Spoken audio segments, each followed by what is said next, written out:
ఆషాఢ మాసానికి హిందూ సంప్రదాయంలో ఎందుకు అంతటి ప్రాధాన్యత ఉంది?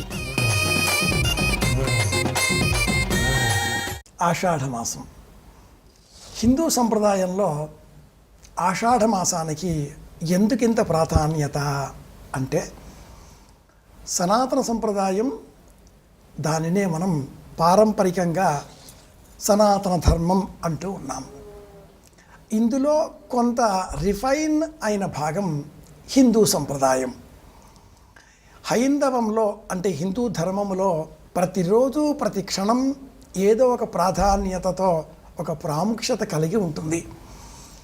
అందులో ఆషాఢ మాసం ఒకనాటి కాలంలో ఈ ఆషాఢ మాసం మొదటి నెల కృత్తిక మొదలుగా లెక్క మనం చేస్తూ ఉంటాం. వింశోత్తరి దశ నక్షత్రాలలో అశ్విని ప్రారంభం చెప్పుకుంటూ ఉంటాం. వేదంలో కృత్తిక మొదటి కాలం, కార్తీకం మొదటి కాలం, అగ్నిన్నఃపాతి కృత్తికా. అబ్బో, ఇక్కడ కేజీ చీరలు కొంటే అర కేజీ చీరలు ఫ్రీ అంట. మంగళ్య షాపింగ్ మాల్, కేజీల్లో సేల్, టన్నుల్లో ఆనందం. కృత, త్రేత, ద్వాపర ఇలా ఒక్కొక్క యుగంలో ఒక్కొక్క కాలంలో ఒక్కొక్క నెల మొదటిది కాగా, ఒకానొక కాలంలో ఆషాఢ మాసం మొదటి నెల. అషాఢాః కామముపయాంతు యజ్ఞం యస్మిన్ బ్రహ్మాభ్యజయత్ సర్వమేతత్ అని వేద ప్రమాణం. ఈ ప్రకారంగానే ఆషాఢ మాసంలో మొదటి ఏకాదశి, తొలి ఏకాదశి, వరుణ ప్రకాశం అనే యజ్ఞం చేయడం ఇలా చాలా ఉంటాయి. ఆషాఢ మాసంలో గోరింటాకు పెట్టుకోవడం లాంటివి అనేక ఆచారాలు కూడా పాటిస్తూ ఉంటాం.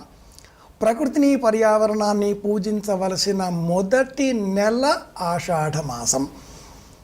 ధనురాశికి సంబంధించిన ఈ మాసం మొత్తం విశాల విశ్వమంతా కూడా ధనురాశికి సంబంధించిన కోణంలోనే ఉంది అంటూ ఆధునిక విజ్ఞాన శాస్త్రం, సైన్స్ కూడా నిరూపిస్తున్నటువంటి నేపథ్యంలో ఆషాఢ మాసం మొదటిది.